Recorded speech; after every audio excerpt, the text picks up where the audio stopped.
Hello, everyone, and I'm delighted that you joined us again for an edition of the Art of Cybersecurity series. I am Chirag Joshi, and I've been fortunate on this show to be joined by great speakers and communicators and knowledgeable folks who share their insights. Today, though, I have to say I am elated because I'm going to be joined by an individual whose accomplishments, if I start reading them out, will consume the full show, but who's somebody who is an out-of-the-box thinker, a futurologist. He's a keynote speaker, he's a professor, and he's an author. And all of these accomplishments would be great by itself. But like I said, what is always, when I spoke to him for the first time, what caught my attention was just out-of-box thinking. And when I think about the world and reflect the world we live in, from a technology perspective, cybersecurity perspective, geopolitics, and our quick, fast-changing demographics, we need that. We need a different way of thinking because the old ways wouldn't necessarily serve us. And we are seeing that play out in many different facets of our life. So with that, I am honored and privileged to welcome Professor Rocky Scopelliti to the show. Rocky, welcome. Great to have you join us. And like I said, I won't read out a formal bio. I'll take the full show, but I'll let you introduce yourself and we can go through that as we have a further conversation. Fantastic. Well, thank you, Chirag, and it's great to be part of your program. And I really am super excited for the discussion ahead. The way I would sort of summarize, my passion and my purpose is really centered around how to create confidence in our future. I think we've got there's no shortage, I think, of, negative narratives, peddling fear, uncertainty and doubt out there about our future. But the problem that I have with all of that is the idea that the future hasn't happened, right? So if it hasn't happened, then the opportunity that we've got is, in fact, to create it. Yes. And so my role as a thought leader and futurologist and all of the other things that I'm deeply passionate about is to equip professionals and executives, leaders and decision makers with a set of insights that helps them create the future that they want to see for their organizations, for themselves as leaders. And it really sort of comes together around, the confluence of two very, very fascinating forces that are principally outside of leaders' control, and that is around demographic change, as well as emerging technological change, principally centered around the fourth industrial revolution.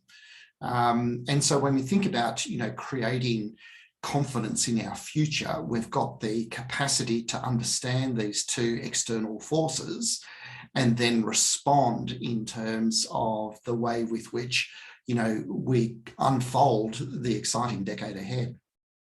Oh, well said, well said. And towards that end, Rocky, right? I mean, I really like the purpose that you outlined. And when I heard the purpose is creating confidence in the future, and I reflected on my own purpose, which has driven me, is enabling human progress through trust in technology. I mean, the common theme that emerged, and hence the show, is trust and the importance of trust. And so almost labeled this episode as Art of Trust, because it's such a commonly used word, but what does it really mean? And especially as we think about trust from a perspective of, as you mentioned, all the drivers, be it technology, be it social changes, demographic, economic, what does trust mean in this new world, and how important is it? So maybe we start there. Maybe we start with your definition of trust, and how does it impact our current way of life, but also the future? Yeah, so the first point that I'd make is that our current conventions of identity, privacy and security in the envelope of trust were never designed for a digital life. And so if we go back and look at, some wonderful thought leaders in this area, and I'll refer to the Edelman Group, who've been researching and reporting on trust for some 20 years now. And in their last study have shown from a longitude perspective that we've now reached this point where, neither government, business, non-government organisations, the media were seen as being trustworthy. And so when you look into then how they define what trust is, it really occurs across two intersecting attributes. The first is what they describe as being competence, defined as, delivering on your promises, right, doing what you say. Right. And then the second is then ethical behaviour, defined as doing the right thing, yep, and working towards improving society.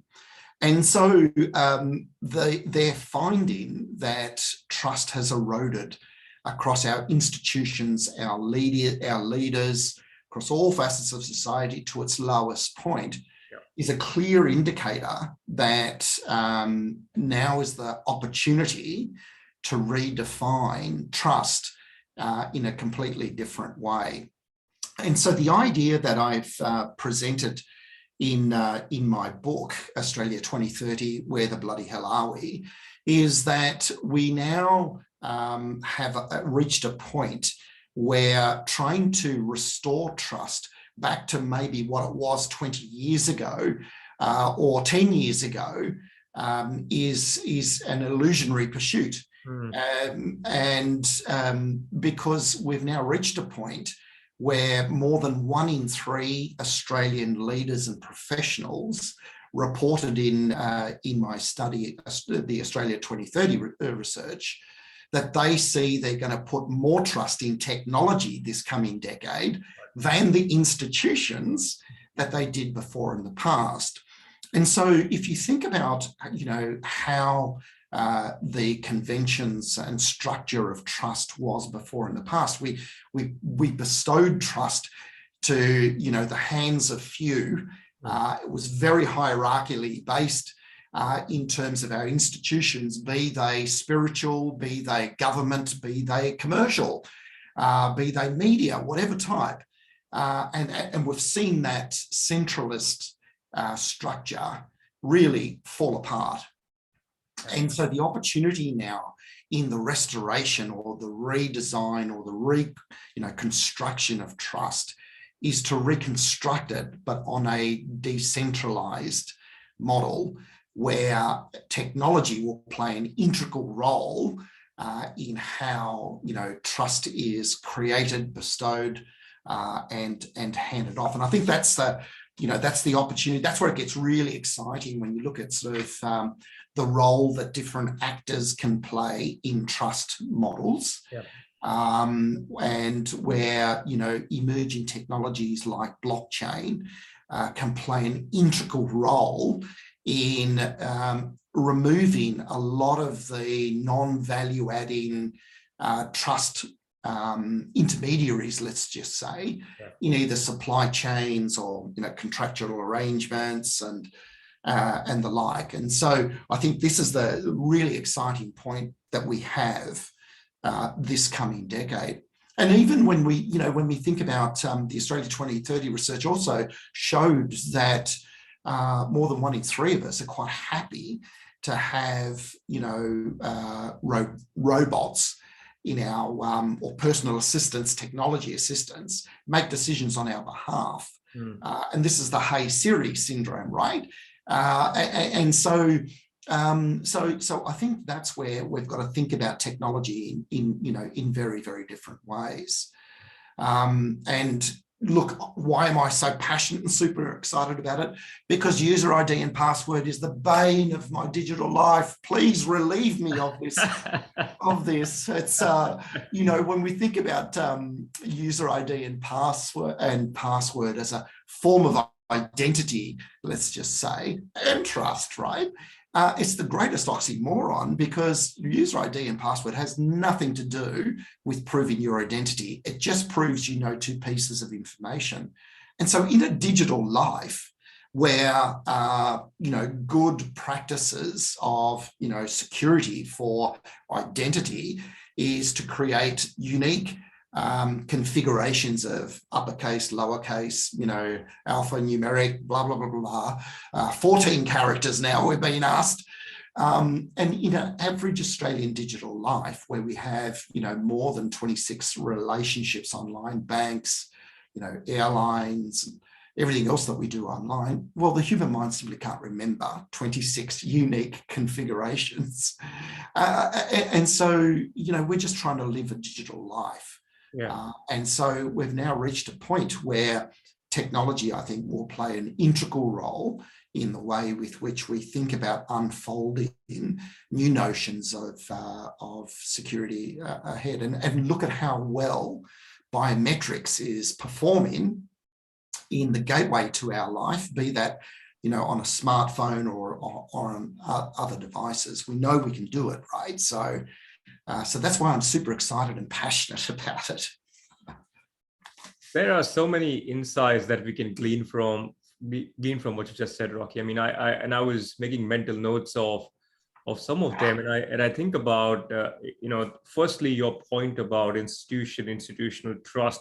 That is such a powerful point, because essentially to that end, that's why Web 3.0 or Web 3 as people call it, which is the decentralized model, which is blockchain, which is forming the foundation of cryptocurrencies and NFTs and the rest. It's very interesting how that has happened, because throughout, if I look at, and I love reading how we come where we come as a species. It's very new. It's very unusual, because we did rely on that hierarchical models of trust and authority, and where authority comes from, and that does shape how we think about even cybersecurity. And you brought up passwords, and you brought up about identification, and we continue to see that challenge. Even the recent Verizon report that came out talks about this, right? Passwords are a problem, and we've been talking about a passwordless future forever in cybersecurity, and it's not there yet, and it will probably be a little while before we get there. In the meantime, the focus really has been on educating people on how to get this right. But I also say that the human factor is the most important factor in technology and cybersecurity. But there is an obligation now on the technology, people who create technology, people who design these solutions, to make it as easy as possible for humans to do their job securely. And I think that's where now we need to move, because humans are humans. We will make mistakes. That's just what makes us who we are. But that's where technology needs to rise. And to your point, and as you mentioned, that's actually a really big number in your work that you've done with Australia 2030, that if people are now looking at technology to be that medium of trust, that's even more of a responsibility incumbent about folks working in the technology and cyber areas to take that and actually go with it, because now people are, the importance of what your work is only increasing, and it has an impact, to your point, on just the way of life, on our economies of the future, education of the future, and just people living, right? I mean, that's a big deal. Absolutely. It's a really good point. So Rocky, I'm interested because you obviously wear multiple hats, and like I said, you research, you speak, but you also serve on boards and you advise them, and with your background, you probably are one of the more technology savvy, cyber savvy folks on these boards as these boards evolve. How do you, in your view, how can professionals or folks presenting to boards give them confidence and get their support on the changing technology initiatives and the investments that come with it, and the changes that are required in terms of governance and confidence? Because that's really what a board is interested in doing, right? Is ensuring that there's risks are managed, you have proper governance, you're investing wisely, you're trending well. How do you present when technology changes so quickly? How do you keep educating them and giving them the confidence at the same time? Yeah, so I would say right now, the big challenge for many boards is making the shift from thinking about, becoming digitally literate, and we know that there's been and probably still continues to be a significant shortfall of great and depth of technology skills on boards, and then all of a sudden cyber's now being thrust upon them. The issue, I think, is that trying to move beyond the narrative of thinking about cyber as technology boxes and things and software and all of that kind of discussion, to say it's in fact about data. And so the challenge for a lot of boards is that they've now got new regulations coming in over the top of them in terms of privacy and protection of data. And they're trying to put these practices into place, at a point in time where the threats to the organisation are increasing exponentially. Yeah. And so without really understanding and having a very clear data strategy, then the application of, cyber security over the top of that becomes even more important. And I'd say that the third factor in all of this as well is that there is an exponential increase in the number of interactions, be they from customers, be they from employees, be they from supply chains, communicating into an enterprise. And then, so you've got the human to the organisation, and the volume of those interactions increasing. And that requires processing power, whether that's, digital or whether that's, a human interaction of some sort. And then you've got now the machine to machine. You've now got machines that are now pointing data at organisations. And if you look at some of the analyst predictions here, Chirag, they're very disturbing. For example, IDC had predicted that, of all of the devices that, by 2025, by all of the devices that will be connected to organisations through the Internet of Things and all of these other services, most of those devices will not have a secure element associated with them.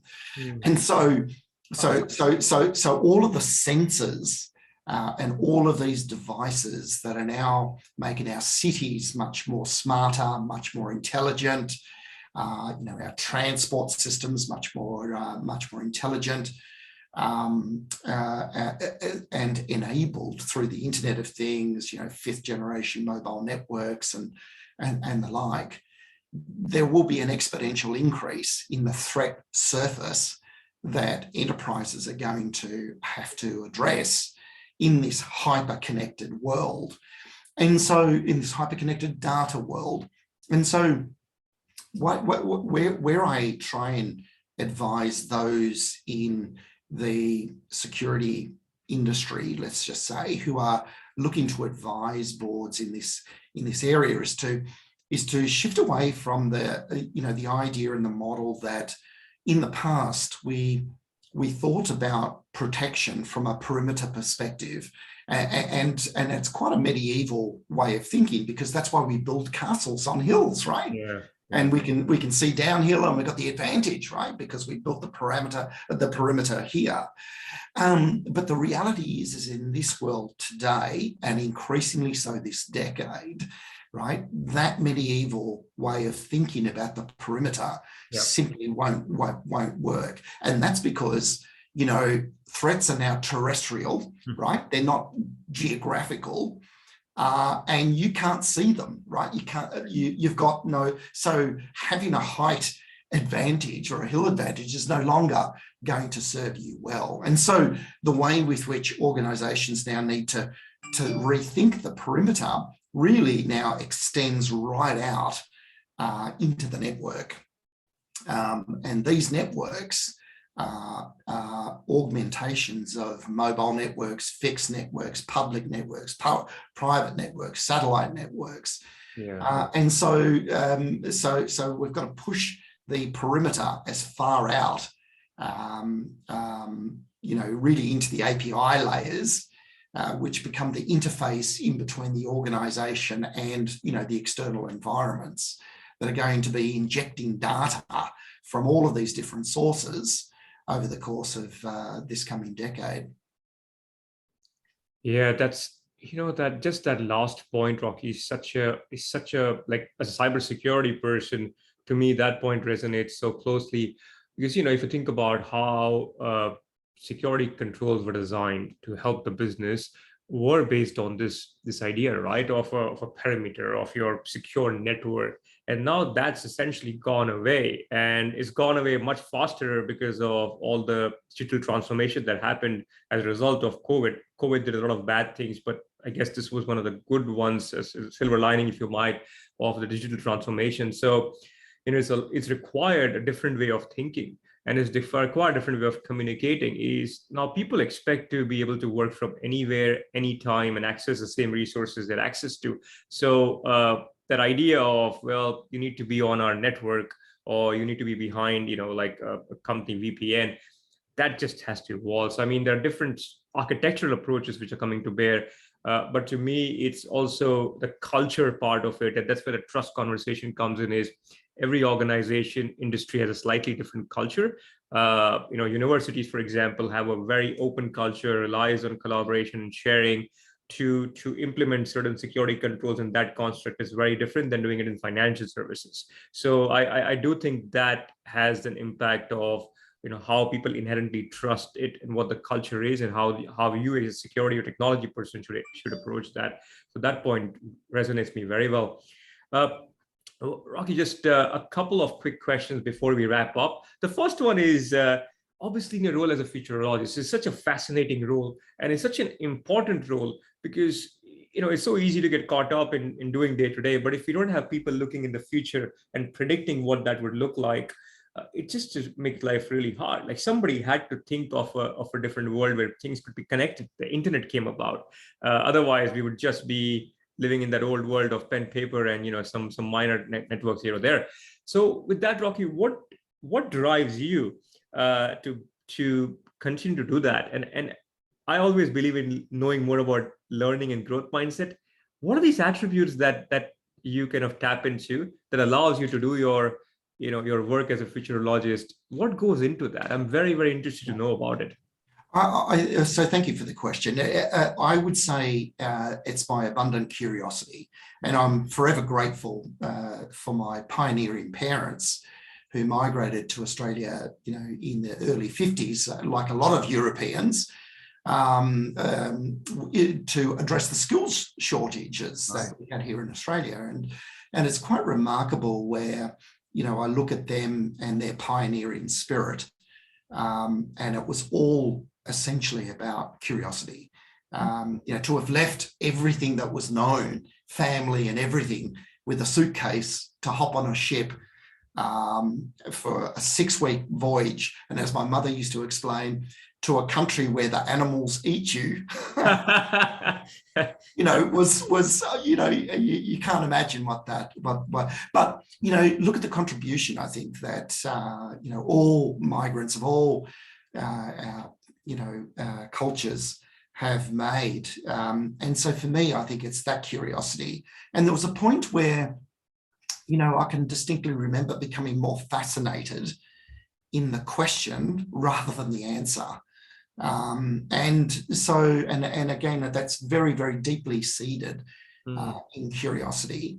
And so in today's world, I think people are looking for the answers. But I think it's more important to just pull back and think more about the question. Now, the reason why this is important is because the question that my 20 years of research have really centered on is the question of how do we increase our capacity to adapt to a world in accelerated change. Yeah. Now, the reason why that question is so important is because unlike a puzzle, where before we start, making the puzzle or a game, we know that there is an answer, or we know that there's a pathway to the answer. The fascinating thing about this question is that at best, you can only see to what the corner is ahead of you. What's around the corner, you have no idea. So this question behaves more like a mystery. Just when you think you know what the answer is, there's a twist and there's a turn and there's a change. And so, so that is what drives me.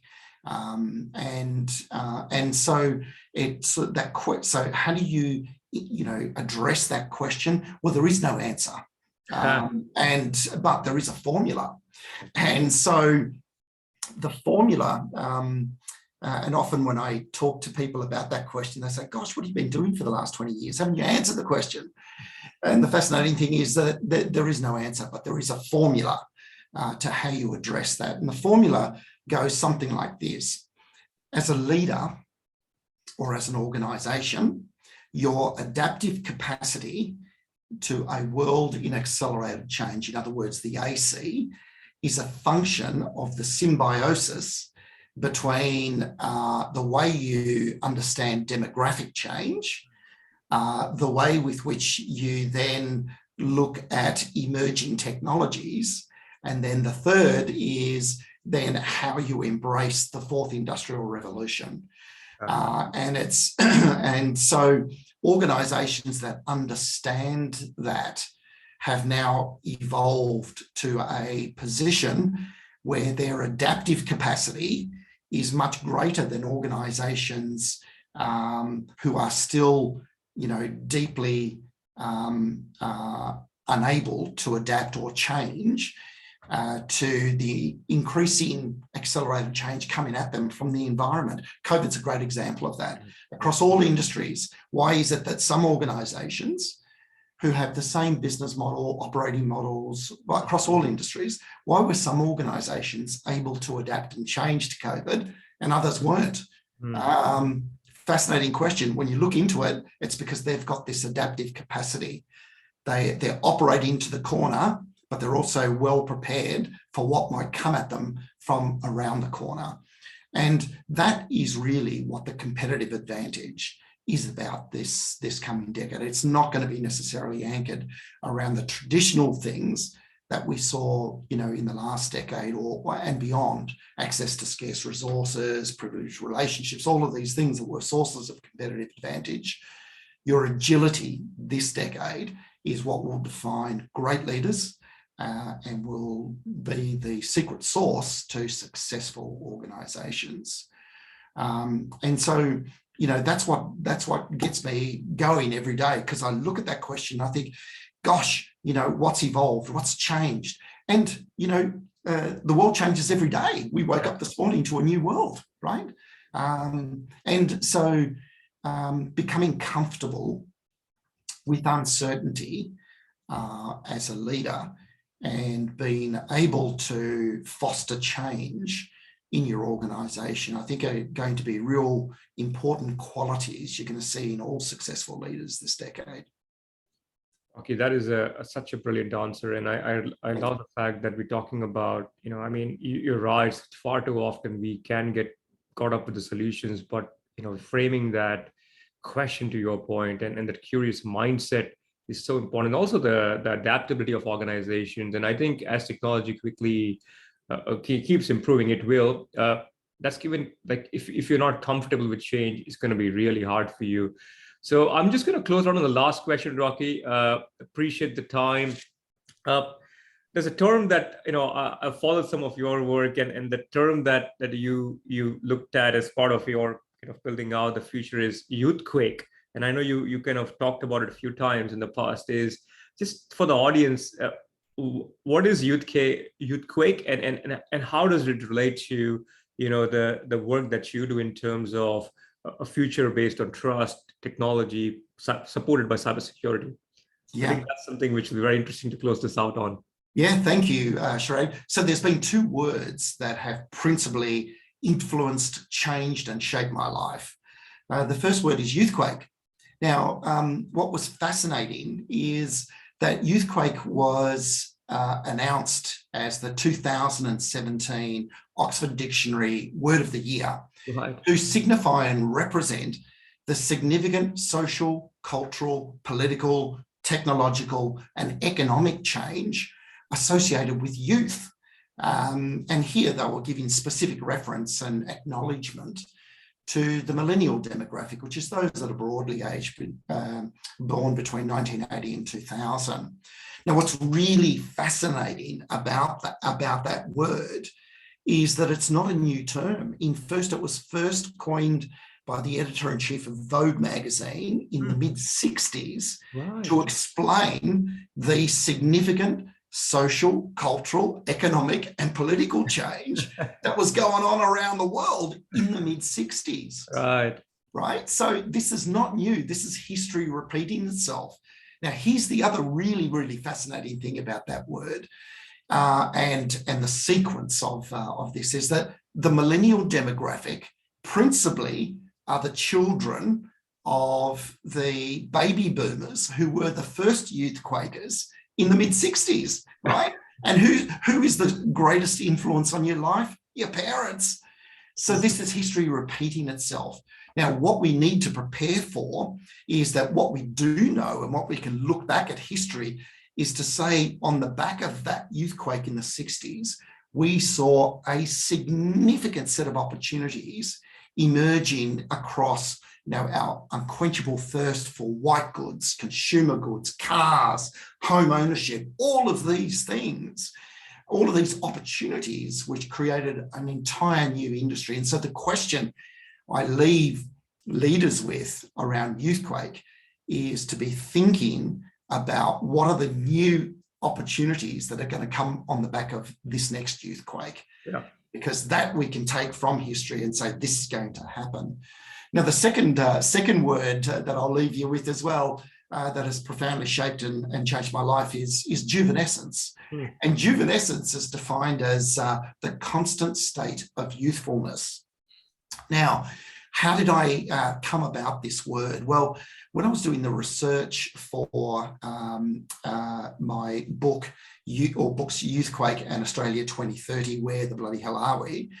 What I realised was that that transformation, the word transformation, had become synonymous with, success being through once-off events. For example, you had organisations who, for the last 10, 15 years, have been announcing transformations that feel a little like this, an AGM or a staff town hall. They'll say, we're announcing strategy 2025. We're going to be redirecting all of these squillions of dividends over to these big major transformation program. We're going to be redesigning the organisation. In 2025, we're going to unveil this new organisation that's going to live in prosperity thereafter. Well, the evidence shows that only 1 in 4 of those transformations actually met their original objectives. Wow. Now, this was based on looking at data from 26,000 publicly traded organisations across 91 countries.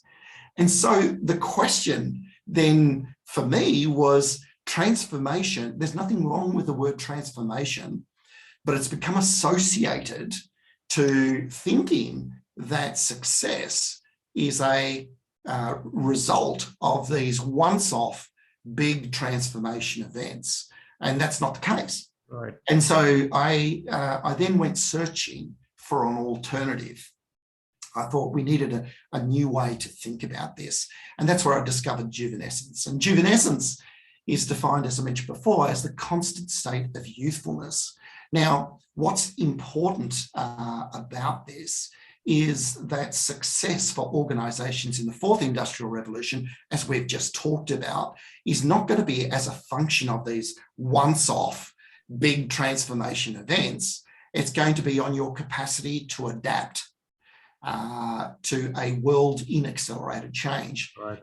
Is this a new piece of thinking? No, it's Darwinian's theory of survival, right? That's why, Chirag, you and I are sitting down having this conversation and not two giraffes, right?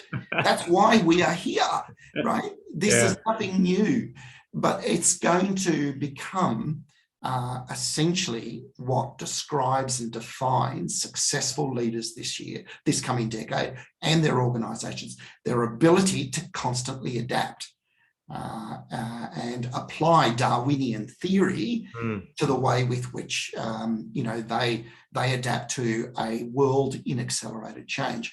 And so, in summary, Youthquake, beautiful word. History repeating itself. Look for the opportunities on the back of the social change now associated with youth, and embrace Juvenescence, embrace uncertainty, change. Be a leader who can adapt your leadership style in such a way that influences and changes the culture's capacity to adapt and respond. Yeah. Rocky, there's so much great information that I'm learning now. Firstly, I didn't know this term was coined back in the 60s. That's just amazing. And that's just fascinating how history just repeats, to your point.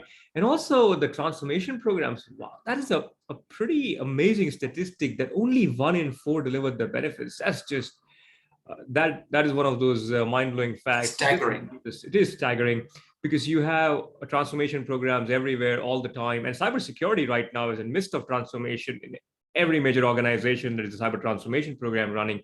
So it's incumbent for us as professionals to think that this can't be the be all and end all. This is not a one-time thing. And to your point, what is the next iteration of this transformation needs to be thought about even before we get to whatever the time horizon of the program is. So really good actionable outcome there.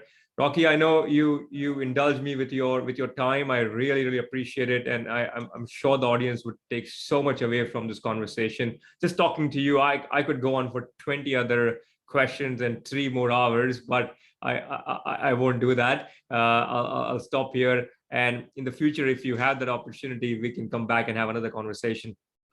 Pleasure. So with that, I will say many thanks again. Very grateful for you joining us, and thank you to the audience. And we'll be back for another edition of Art of Cybersecurity. Thank you. Thank you.